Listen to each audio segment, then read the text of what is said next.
अस्सलाम वालेकुम व्यूअर्स, मैं हूं ज़मीना पाशा। उम्मीद है आप लोग खैरियत से होंगे। व्यूअर्स, कुछ आम खबरें और अपडेट्स लेकर इस व्लॉग में आपके सामने हाजिर हैं जनाब।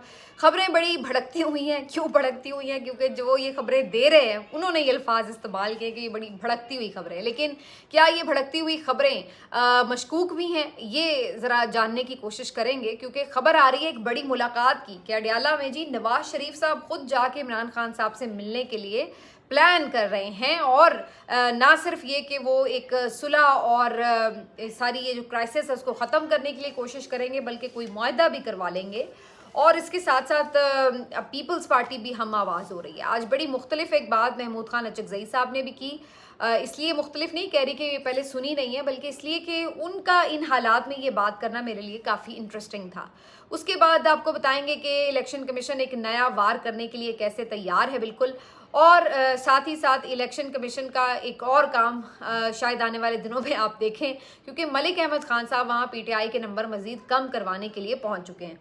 ये तमाम खबरें आज के इस व्लॉग का हिस्सा। आपसे रिक्वेस्ट है कि चैनल को सब्सक्राइब कर लें अगर अभी तक सब्सक्राइब नहीं किया।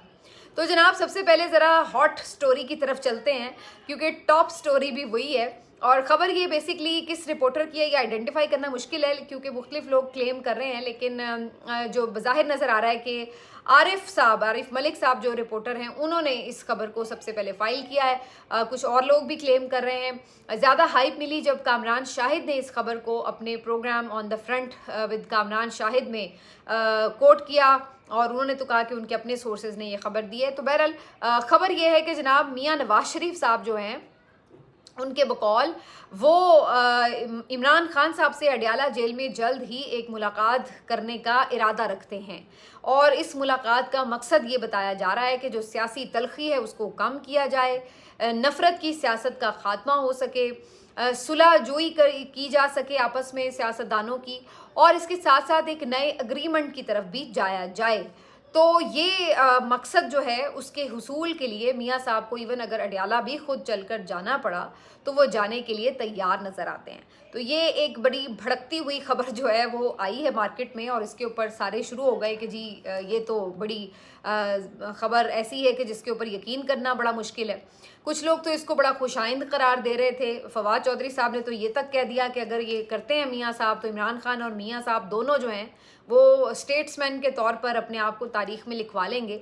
तो उन्होंने तो बड़ा वेलकम किया। कुछ और लोगों का भी ये ख्याल है कि ये तो ज़बरदस्त बात हो जाएगी सिविलियन सुप्रीमेसी के लिए भी, कि अगर जो अहम बड़ी जमातें हैं जो समहाउ और द अदर कुछ ना कुछ अपना वजूद रखती हैं, तो वो इमरान खान साहब से अगर जाके किसी ऐसे मिसाक की तरफ बढ़ते हैं कि जिसमें इस्टेब्लिशमेंट के रोल को मिनिमाइज़ करके ख़त्म किया जा सके, तो अच्छा है। इससे एक पॉलिटिकल क्राइसिस ख़त्म हो, इमरान खान साहब और उनकी पार्टी की मुश्किलात भी ख़त्म हो, और दूसरी तरफ जो जमहूरियत एक बिल्कुल पस्ती की तरफ चली गई है उसको दोबारा से स्ट्रेंथन करने के लिए ये पार्टीज़ भी अपना कुछ किरदार अदा कर सकें। तो इसको लोग इस अंदाज से वेलकम भी कर रहे हैं। लेकिन क्या करें कि जो पीटीआई के लोग हैं उन्होंने इसका ठीक से पोस्टमार्टम कर दिया है, और उनका पहले तो ये यकीन ही नहीं है कि ये खबर दुरुस्त होगी, क्योंकि उन्हें ये, और वो बड़ी ये बात दुरुस्त नज़र भी आती है कि जब भी इमरान खान साहब एहतजाज की कोई कॉल देते हैं या देने वाले होते हैं तो फिर उस वक्त ही मार्केट में ये खबरें आना शुरू हो जाती हैं कि जी अब तो सुलह होने वाली है, अब तो कोई मुलाकात होने वाली है, क्राइसिस का कोई हल निकलने वाला है, अब तो जी बड़ी तेज़ी से जो है वो सूरत हाल जो है वो आगे की तरफ बढ़ रहे हैं मामलात, और ये वो।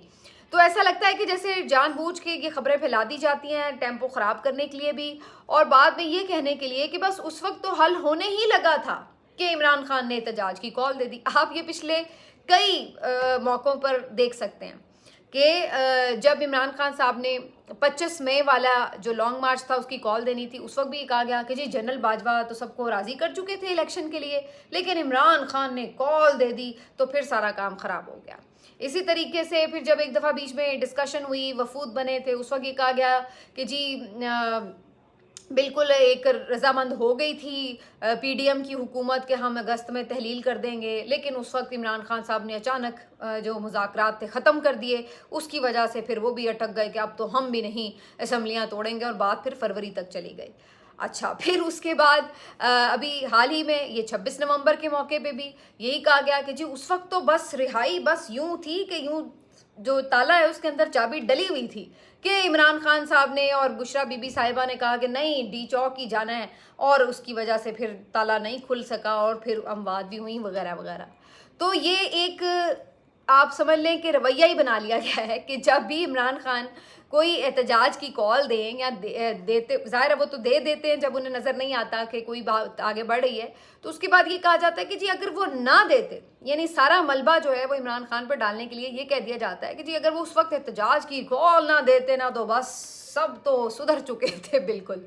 हालांकि जो लोग इतने आगे तक बढ़ चुके हों, आपके ख्याल से अगर वो इतना ही रियलाइज़ कर चुके हैं कि जी मुल्क की मफाद में बड़ा ज़रूरी है कि ये चीज़ हो जाए, तो इससे क्या फ़र्क पड़ता है? आप उसी वक्त कोई अपनी जो भी आपने एक फ़ैसला कुन चीज़ करनी है वो आप करके दिखा दें।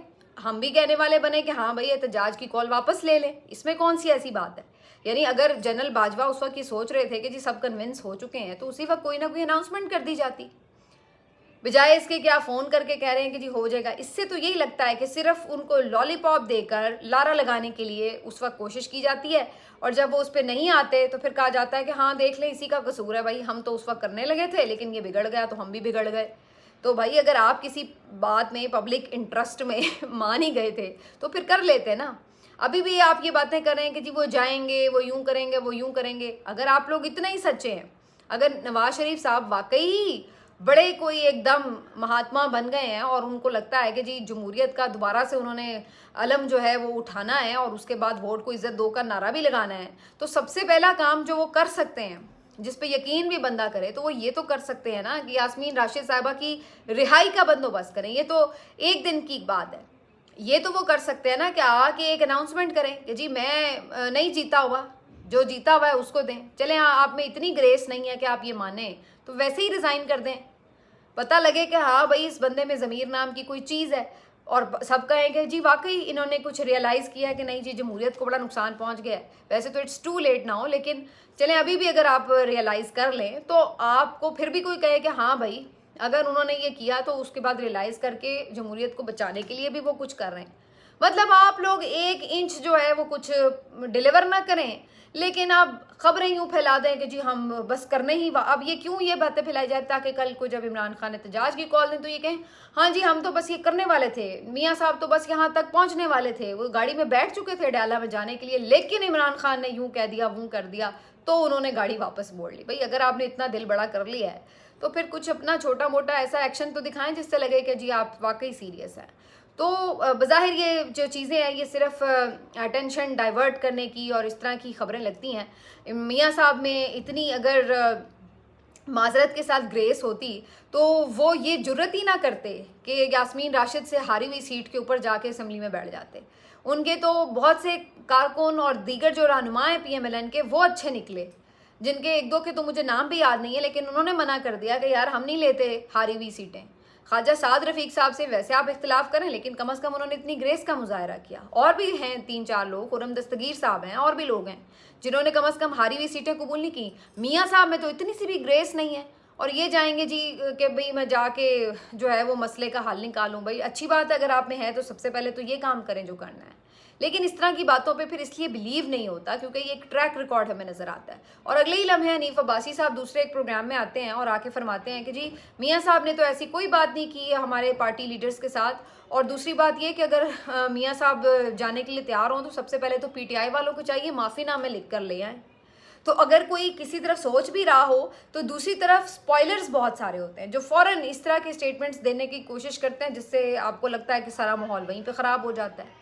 तो ये आपको जो एक समझ लें कि तज़ाद है वो इतना ज़्यादा नज़र आता है कि इससे कोई फ़ायदा नहीं है। हाँ ये ज़रूर है कि कुछ लोग जेन्युइनली ये समझते हैं कि मुज़ाकरात से मसला हल होना चाहिए, वो तो हर कोई समझता है, हम भी समझते हैं कि मुज़ाकरात से बात हो सकती है, लेकिन फिर वही बात कि उसके लिए नीयत तो ठीक हो ना। जिस हुकूमत की नीयत ही ये हो कि जनाब अगर ये बाहर निकल आए तो हमारा कबाड़ा हो जाएगा, वो किस नेक नियति से मुज़ाकरात कर सकते हैं? सबसे पहले तो यहाँ पर बात जो है वो आके फंस जाती है। तो ये इतना बड़ा एक इशू है कि जिसकी वजह से ये लोग सीरियसली इसके ऊपर सोचते हुए मुश्किल नज़र आता है। यूसुफ रज़ा गिलानी साहब ने भी वैसे आज ये बात की कि जी मुज़ाकरात से जंगों के बाद, कत्ल करने के बाद भी लोग टेबल पे बैठ जाते हैं, तो क्यों नहीं बातचीत हो सकती। लेकिन फिर सवाल वही कि ये काम हमें या तो ये हो ना कि बातें पिछली जो हो गई हैं चलें वो तो हो गई, आगे ही कोई रुकता हुआ नज़र आ जाए। अभी आगे ही काम रुकता हुआ नज़र नहीं आ रहा तो कैसे माहौल बनेगा। अभी इन्होंने मखसूस नशिस्तें पकड़ के उठा के सारी बंदर बांट की है। चलें आप पुरानी नहीं मानते कि जी हमने नहीं देनी, तो कम से कम जो अभी मखसूस नशिस्तें उनकी हैं आप वो लेने से इनकार कर दें। भाई इतने आप जमहूरियत पसंद दोबारा बन गए हैं तो करें ना इनकार कि हम नहीं लेते, भाई हमारा हक नहीं है। ठीक है आप PTI को भी ना दें लेकिन हम भी नहीं लेंगे, हमारा हक नहीं बनता। जब अवाम ने हमें जितनी नशिस्तें दी हैं उसके हिसाब से जो हमारा हक बनता है हम ले लेंगे, लेकिन नहीं है ना इतनी ग्रेस। अब आप अंदाज़ा लगाएं कि एक जानिब ये इस तरह की बातें करते हैं तो दूसरी तरफ इनके स्पीकर जो है मलिक अहमद खान साहब, वो आज पहुंच गए हैं लाहौर से चल के वो Islamabad election commission of Pakistan के ऑफिस। वजह यह है कि जनाब वो जो 26 अरकान हैं जिनको मुअत्तल किया हुआ है मोहतरमा मरियम साहिबा की शान में गुस्ताखी करने के जुर्म में, उनको वो डीसीट कराने पे तुले बैठे हैं। यानी आप अंदाज़ा लगाएं इन लोगों की फ़िरौनियत का भी और इनकी मेंटालिटी का कि किस तरह की इनकी आमरीत पसंदाना जहन है कि ये सोचते हैं कि अगर अपोजिशन एहतजाज कर रही है तो उसका उनको पूरा मज़ा चखाना है, उनको ये सज़ा देनी है कि इनको डीसीट करना है। अब ये आप वो 26 अरकान को नहीं सिर्फ सज़ा दे रहे, ये उन 26 अरकान के आप तमाम लाखों वोटर्स को सज़ा दे रहे हैं जिन्होंने उन्हें असेंबली में पहुंचाया। ये आपकी जमहूरियत है। अपनी दफ़ा आप जो मर्जी नारेबाजियां करें, जिस तरह मर्जी बदतमीज़ी करें। आपकी वो अज़मा बुखारी साहिबा बैठ के लगी हुई थी टेरियन के पापा कौन हैं और बंदर खोता पता नहीं क्या क्या बोल रही होती हैं, तो उस वक्त आपको लगता है कि वो बड़ा पार्लिमानी तरीका है एहतजाज का। लेकिन जब आपको मरियम नवाज साहिबा को वो ये कहते हैं कि जी ये चोरनी है या ये इन्होंने वो खा लिया ये वो, तो आपको लगता है कि ये बड़ा गैर पार्लिमानी है। तो या तो अगर आप वाकई ये समझते हैं कि महज़ब तरीके से ईवान को चलाना है तो फिर दोनों तरफ के लोग मुअत्तल करें कि भाई दोनों ने बदतमीज़ी की, गालम गलोच की, भाई दोनों को मुअत्तल करेंगे। लेकिन अगर आप सिर्फ PTI के लोगों को मुअत्तल कर रहे हैं तो उससे तो साफ पता चल रहा है कि आप सिर्फ और सिर्फ उनको विक्टिमाइजेशन का शिकार कर रहे हैं। आप एक अनबाइस्ड स्पीकर तो नहीं है। फिर इसका मतलब ये है कि आपने ये बता दिया कि जी मोहतरमा मरियम नवाज साहिबा जो 1 साल बाद तशरीफ़ लाई हैं असम्बली में, भाई उनके सारे अदब में बाअदब बामुलाइजा होके यूं करके हाथ बांध के खड़े हो जाएं। तो ऑपोजिशन तो ऐसे नहीं किया करती। जो रिवायत है हम तो यही देखते हैं कि ऑपोजिशन जो है वो चीखती चिल्लाती हैं, ये जब आप लोग ऑपोजिशन में होते हैं आप भी यही करते हैं। तो अगर आप यहाँ तक भी ठीक था, चलो भाई आपने मुअत्तल कर दिया, ये भी पहले होता है स्पीकर मुअत्तल शत्तल कर देते हैं एक आध सेशन के लिए। आपने उन्हें 2.5 साल के लिए मुअत्तल कर दिया, 15 सेशंस के लिए, और ऊपर से आप उनको डीसीट कराने चले गए। हालांकि आज मैं इस पे सुन रही थी माहिर कानून को भी, उनका कहना है कि ऐसा कोई इख्तियार ही नहीं है स्पीकर के पास कि वो इस बुनियाद के ऊपर कि जी किसी ने हुल्लड़बाजी की है असम्बली के अंदर तो आप उसको डीसीट कराने चल पड़े। ऐसा कोई इख्तियार कानून में नहीं है स्पीकर के पास। तो ये जनाब ऑल द वे जाके इलेक्शन में कमीशन में जाके स्पेशल उनके खिलाफ रेफरेंस लेके गए हैं ताकि उनकी मजीद 26 सीटें जो हैं वो कम कराई जा सके। आगे जो बंदा बैठा है सिकंदर सुल्तान राजा, उनके बारे में तो ज़्यादा मुझे आपको बताने की ज़रूरत नहीं है, जिसने पूरा इलेक्शन ही लूट कर उनकी झोली में डाल दिया। और जिस तरह पूरी तरह वो पार्टी बना हुआ है, PMLN का एक दफ्तरी विंग बना हुआ है, तो वो तो सबको पता है कि जो उसको ऑर्डर आएगा वो तो वो कर देंगे। वो तो बैठे ही इस वक्त एडहॉक किस्म की सीट पे हैं क्योंकि उनका टेन्योर तो पूरा हो चुका है, तो वो तो पूरी कोशिश करेंगे कि जी मैं तो इनको खुश रखूं ताकि ये मुझे ना निकालें नौकरी से। उनकी तो याशी लगी पड़ी है, तो वो तो पहले ही तैयार हैं। और ऊपर से ये जनाब इनकी जमहूरियत पसंदी का आलम आप ये चेक करें। ठीक, उसके बाद मजीद बरा कि खैबर पख्तूनख्वा में इन्होंने सेनेट के इलेक्शन नहीं कराए, 1.5 साल गुजर गया नहीं कराए। बाकी तमाम सूबों में हो गए, सेनेट के इलेक्शन KP में नहीं हुए। ठीक, वजह क्या थी? वजह ये थी कि इनको पता था वहाँ पे उनकी मेजॉरिटी है, वो तो सारी सीटें जो KP की हैं वो तो उधर से उनको मिल जाएंगी। तो इन्होंने क्या किया कि उसको रोक के रखा। और उसके बाद जब मखसूस नशिस्तों की बंदर बांट कर ली और अपनी लाडली पार्टियों में सारी नशिस्तें बांट दी, तो अब ये खबर आ रही है कि election commission of Pakistan Khyber Pakhtunkhwa में सेनेट का इलेक्शन कराएगा। अब मैं आपको नंबर गेम समझा देती हूँ। मसला ये है कि आइन में 2/3 मेजॉरिटी से ही आप एक तरमीम कर सकते हैं, और वो 2/3 मेजॉरिटी आपको कौमी असम्बली में भी चाहिए और सेनेट में भी चाहिए। अब कौमी असम्बली में तो उन्होंने पूरी कर ली कि सारी जो मखसूस नशिस्तें हैं जब पीपल्स पार्टी PMLN को भी मिल गई तो इनका टोटल नंबर जो है वो हो जाता है 2/3 का। अब सेनेट में मसला ये हो रहा था कि इनके पास नंबर 2/3 नहीं बन रहा था, क्योंकि 2/3 मेजॉरिटी के लिए इनको तकरीबन 64 या 65 जो मेंबर्स हैं वो चाहिए। अब इन्होंने क्या किया, इनके इस वक्त जो है हुकूमती इत्तेहाद के वो तकरीबन 59 मेंबर्स हैं। तो अगर कोई बिल इन्होंने पास करवाना है तो फिर इनको कोई करना पड़ता, अगवाकारियाँ ये वो करके तो ज़बरदस्ती अंगूठे लगवाने पड़ते। तो उन्होंने कहा कि इस मसले को हल करो एक ही दफ़ा कि इनके नंबर्स ही पूरे कर दो। उसके लिए अब इन्होंने ये मखसूस नशिस्तें दिलवा दी हैं उधर KP में जो अपोजिशन की जमातें हैं, तो 23 नशिस्तों के ऊपर उनको मिल गई मखसूस नशिस्तें, और तो उनकी हो गई हैं 52 नशिस्तें। तो जब उनकी 52 हो गई हैं तो उस लिहाज से अब वो सेनेट में अपने जो सेनेटर्स हैं वो मुंतखब कराने के लिए तैयार हो गए। अब है चक्कर ये कि सेनेट की हैं जी खैबर पख्तूनख्वा की 11 नशिस्तें, और 92 नशिस्तें KP असम्बली में हैं PTI की। 92 बंदों के साथ ये तकरीबन आप कह लें कि 7 नशिस्तें जो हैं वो PTI को मिल सकती हैं, जबकि जो अपोजिशन इत्तेहाद है उसको तकरीबन 52 नशिस्तों के ऊपर 4 नशिस्तें जो हैं वो सेनेट की मिल सकती हैं। तो इस तरह इन्होंने नंबर गेम ये बनाई है कि चलो 59 में 4 इधर से अपोजिशन के बन जाएंगे, तो कुल मिला के कोई 63 जो है वो अपोजिशन के पास सेनेटर्स हो जाएंगे। तो फिर एक आधा सेनेटर इधर उधर करना कोई इतनी बड़ी बात नहीं है, वो फिर हो जाएगा। तो इस तरीके से इनकी सेनेट में 2/3 हो जाएगी पूरी, और वो नशिस्तें जो PTI को मिलती तो फिर उस लिहाज से इनके तकरीबन 10 सेनेटर्स मुंतखब हो सकते थे, या कम अज़ कम 9 सेनेटर्स तो इनके मुंतखब हो सकते थे। तो इन्होंने यहाँ पर भी 2 सेनेटर्स कम से कम करवा दिए, और इस तरीके से मखसूस नशिस्तों के ज़रिए उधर इनकी मेजॉरिटी यानी हुकूमती इत्तेहाद की मेजॉरिटी बनाने की कोशिश की। तो अब जब ये हो गई कार्रवाई तो अब जो है वो तैयार है। अब आप देखिएगा कि चंद एक दिनों में शायद ये खैबर पख्तूनख्वा के सेनेट के जो इलेक्शंस हैं ये भी हो जाएंगे। तो ये इस तरह की आप चालाकियाँ, होशियारियाँ, साजिशें करते हैं, और ऊपर से आप कहते हैं कि जी हम तो जमहूरियत की बका के लिए जो है वो इमरान खान से जाके अडयाला में भी मिलने के लिए तैयार हैं। तो कौन आपकी इन चुतर चालाकियों पे जो है वो यकीन करे और ये माने कि वाकई ये जमातें कुछ सिंसियर हैं। आज महमूद खान अचकज़ई साहब ने अलबत्ता ये ज़रूर बात की कि जी कौमी हुकूमत के अलावा कोई भी इनसे बात नहीं हो सकती। तो मुझे बड़ी हैरत हुई, क्योंकि इमरान खान को कौमी हुकूमत की ऑफ़र तो बहुत पहले भी हुई थी, लेकिन उनके लिए ये काबिल कबूल नहीं था, और वो उन्होंने उसी वक्त कहा था कि जो मैंडेट है वो वापस हो, हम क्यों किसी कौमी हुकूमत का हिस्सा बने। उसका तो मतलब ये होगा कि आपने ये जो फॉर्म 47 वाले लोग हैं जो पार्लियामान में आके कब्ज़ा ग्रुप बैठा हुआ है, इसको आप तस्लीम कर रहे हैं, तो वो तो यही तो उनका जो है वो उसूली मौक़िफ़ है कि इस सिस्टम को उन्होंने कबूल नहीं करना। अब अगर इसमें वो उनके साथ ही बैठ के कौमी हुकूमत बना लें तो फिर तो वो मौक़िफ़ उनका पीछे रह गया। मुझे नहीं समझ आई कि महमूद खान अचकज़ई साहब ने ये बात किस कॉन्टेक्स्ट में की है, लेकिन ये जो बात है मेरे लिए इमरान खान साहब के मौक़िफ़ से काफ़ी डिफरेंट नज़र आती है।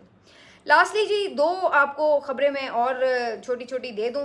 PTI के तमाम जो 26 नवंबर में गिरफ्तार होने वाले कारकुन थे वो रिहाई पा गए हैं माशाल्लाह से जी सारे, और ज़मानत इन सब की हो गई है।